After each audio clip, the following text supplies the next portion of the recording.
So இன்றைக்கி நம்ம என்ன வீடியோ எடிட் பண்ண போகிறோம்னா, நீங்கள் ப்ரிவியூவில் பார்த்துட்ருக்க வீடியோ தான் எப்படி எடிட் பண்ணுறதுன்னு பார்க்க போகிறோம். ஸோ வீடியோவை லாஸ்ட் வரை ஸ்கிப் பண்ணாமல் பாருங்கள். இன்னும் நம்ம டெலகிராம் சேனலையும் இன்ஸ்டாகிராமையும் ஃபாலோ பண்ணாமல் இருந்தீங்க, கீழே டிஸ்கிரிப்ஷனில் நான் லிங்க் கொடுத்துருக்கேன், ஃபாலோ பண்ணிக்கோங்க. வாங்க வீடியோக்குள்ளே போகலாம். லிட்மோஷன் அப்ளிகேஷன் ஓப்பன் பண்ணிக்கோங்க. ஓப்பன் பண்ணிவிட்டு கீழே இருக்க ப்ளஸ் ஐக்கானை கிளிக் பண்ணிக்கோங்க. கிளிக் பண்ணிவிட்டு 9:16 ரேஷியோ கொடுத்துட்டு resolution frame rate background black கொடுத்துட்டு கிரியேட் ப்ராஜெக்ட்னு கிளிக் பண்ணிக்கோங்க. ஸோ ப்ராஜெக்ட் ஒன்று ஓப்பன் ஆகும். ஓப்பன் ஆனதுக்கப்புறம் ப்ளஸ் ஐக்கானை கிளிக் பண்ணிவிட்டு என்ன சாங்கோ அந்த சாங்கோட ஆடியோவை ஆட் பண்ணிக்கோங்க. ஆட் பண்ணி முடிச்சதுக்கப்புறம் என்ன ஃபோட்டோ பேக்ரவுண்டில் ஆட் பண்ண போகிறீங்களோ அந்த ஃபோட்டோவும் ஆட் பண்ணிக்கலாம். ப்ளஸ் ஐக்கானை கிளிக் பண்ணிட்டு மீடியா போங்க. ஸோ மீடியாவில் போய் நான் இந்த ஃபோட்டோவை ஆட் பண்ணிவிட்டு மேலே 3 டாட் கிளிக் பண்ணி ஃபுல் கம்போஷன் ஏரியான்னு கொடுத்துக்கோங்க. கொடுத்துட்டு லாஸ்ட் வர ட்ராக் பண்ணி விட்டுக்கோங்க. அதுக்கப்புறம் எஃபெக்டில் போயிட்டு ஆட் எஃபெக்ட் போங்க. கலர் அண்ட் லைட்டில் போயிட்டு சேச்சுரேஷன் வைப் இருக்கும். ஸோ அதில் ஸ்டாண்டர்ட் செட்டிங் கொடுத்துக்கோங்க. ஸ்டாண்டர்ட் செட்டிங் கொடுத்துட்டு சேச்சுரேஷனை கம்மி பண்ணி விட்டுக்கோங்க. -45 அந்த ரேஞ்சுக்கு கொடுத்துக்கோங்க. கொடுத்துட்டு பேக் வந்துக்கலாம். அடுத்தது ஆட் எஃபெக்ட் போங்க.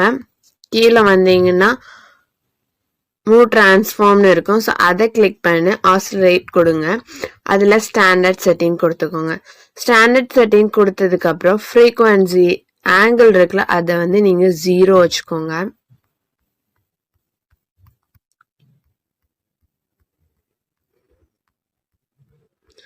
ஆங்கிளில் 0 வச்சுக்கணும். அடுத்தது ஃப்ரீக்வன்சி இருக்குல்ல, ஸோ ஃப்ரீக்வன்சி ஒரு 4.45 கொடுத்துக்கோங்க.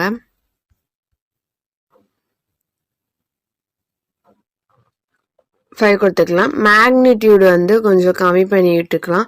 ஒரு 4 அந்த ரேஞ்சுக்கு கொடுத்துக்கோங்க. வேற எந்த சேஞ்சஸுமே பண்ணாண்டா. அதுக்கப்புறம் பேக் வந்துக்கலாம். ஸோ உங்களுக்கு லைட்டாக ஷேக் ஆகிற மாதிரி இமேஜ் இருக்கும். அடுத்து என்ன பண்ணுங்க, ப்ளே பண்ணி பார்த்து ஸோ லிரிக்ஸை நம்ம மார்க் பண்ணிக்கலாம். ஸோ இந்த மாதிரி லிரிக்ஸை மார்க் பண்ணிக்கோங்க.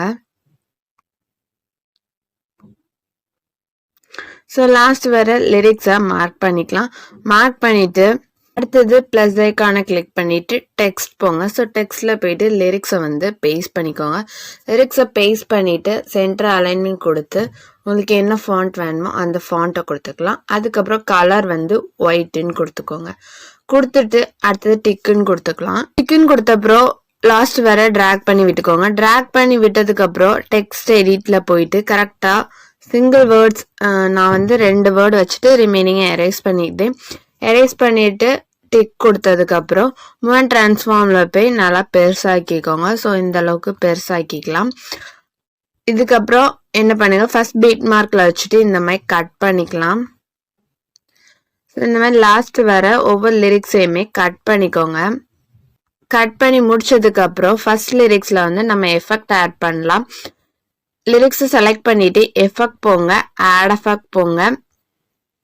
டெக்ஸ்ட்ன்னு இருக்கும். ஸோ டெக்ஸ்டில் போயிட்டு டெக்ஸ்ட் ஸ்பேசிங்னு இருக்கும். அதை கிளிக் பண்ணிட்டு ஸ்டாண்டர்ட் செட்டிங் கொடுத்துக்கோங்க. ஸோ அதில் டெக்ஸ்ட் ஸ்பேசிங் ஒரு 5 அந்த ரேஞ்சுக்கு கொடுத்துக்கோங்க. 5% கொடுத்துட்டு அடுத்து ஆட் எஃபெக்ட் போங்க. ஆட் எஃபெக்டில் போயிட்டு வைப்னு டைப் பண்ணிக்கோங்க. டைப் பண்ணிட்டு அதில் ஸ்டாண்டர்ட் செட்டிங் கொடுத்துக்கோங்க. ஸ்டாண்டர்ட் செட்டிங் கொடுத்ததுக்கப்புறம் எண்டு கிளிக் பண்ணிக்கோங்க. எண்டில் வச்சுட்டு ஸ்டார்டிங்கில் ஒரு கீ ஃப்ரேம் ஆட் பண்ணிக்கோங்க. ஸ்டார்டிங்கில் கீ ஃப்ரேம் ஆட் பண்ணிட்டு 0ன்னு வச்சுக்கோங்க. 0 கொடுத்துட்டு அடுத்து என்ன பண்ணுங்க, லாஸ்ட்டுக்கு கொஞ்சம் முன்ன தள்ளி ஒரு கீ ஃப்ரேம் ஆட் பண்ணிட்டு அதுக்கப்புறம் இன்க்ரீஸ் பண்ணி விடுங்க. டெக்ஸ்ட் எல்லாம் வந்ததும் ஓகே. ஸோ ஒரு 70-80 அந்த ரேஞ்சுக்கு கொடுத்துக்கோங்க. ஸோ உங்கள் டெக்ஸ்ட் எவ்வளோ பெருசாக இருக்கோ அந்த மாதிரி 100 கொடுக்கணும். ஸ்டார்டிங்கில் 0 கொடுக்கணும். அதை நீங்கள் வச்சுக்கோங்க. வச்சுட்டு அடுத்தது என்ன பண்ணுங்க, ஃபெதர் போங்க. கீழே ஃபெதர் 25 கொடுத்துக்கலாம்.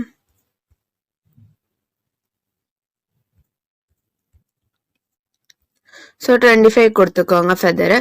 கொடுத்துட்டு அடுத்தது ஆட் எஃபெக்ட் போங்க. மேலே சர்ச்சில் கிளிக் பண்ணிட்டு க்ளோன்னு டைப் பண்ணிக்கோங்க. டைப் பண்ணிட்டு அதுலேயும் ஸ்டாண்டர்ட் செட்டிங் கொடுத்துக்கோங்க. ஸ்டாண்டர்ட் செட்டிங் கொடுத்ததுக்கப்புறம் ரேஷியோ இருக்குல்ல, ஸோ அதை ஒரு 43 அந்த ரேஞ்ச் கொடுத்துக்கலாம்.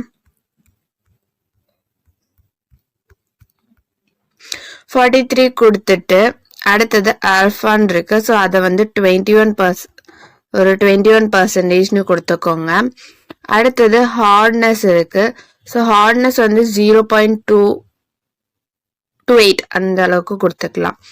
ஸோ இந்த அளவுக்கு கொடுத்துட்டு அடுத்து கலர்ல வந்து நம்ம வந்து ஒயிட் கொடுத்துக்கலாம். ஸோ இந்த சேஞ்சஸ்லாம் இதில் பண்ணிக்கோங்க. அவ்வளோதான். அடுத்து என்ன பண்ணால் எஃபெக்டை வந்து ஜஸ்ட் காப்பி பண்ணணும்.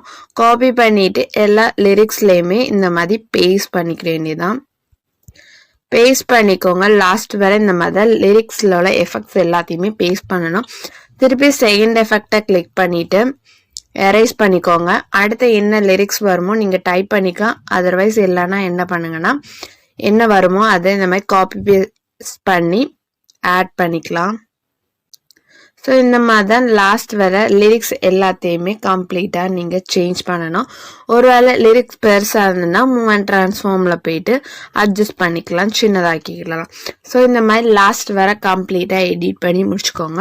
வச்சதுக்கப்புறம் மேலே இருக்க ஷேர் ஆப்ஷனை கிளிக் பண்ணிக்கோங்க. கிளிக் பண்ணிவிட்டு வீடியோன்னு கொடுத்துட்டு கீழே இருக்க எக்ஸ்போர்ட்டை கிளிக் பண்ணிக்கோங்க.